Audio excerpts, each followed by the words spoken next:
প্রিয় দর্শক, অনেকের ফেসবুক আইডিতে দেখা যায় কেউ যদি কমেন্ট করে কমেন্টের পাশে ফলোয়ার বাটনটা দেখা যায়। আমরা যদি এটা একটু দেখে আসি, আমরা ফেসবুকে গেলাম, আমরা একটা ভিডিওতে চলে যাই।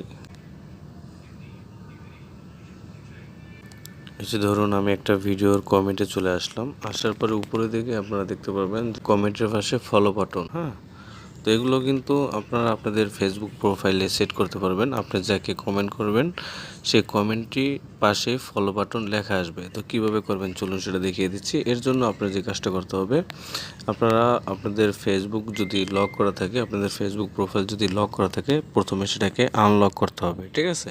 দেন তারপর এখান থেকে আরেকটা কাজ করবেন, সেটা হলো আপনারা এই প্রোফাইলে আসবেন, আর থাকার পরে এই 3 লাইন মেনু পাবেন, জাস্ট এখানে একটা ক্লিক করবেন।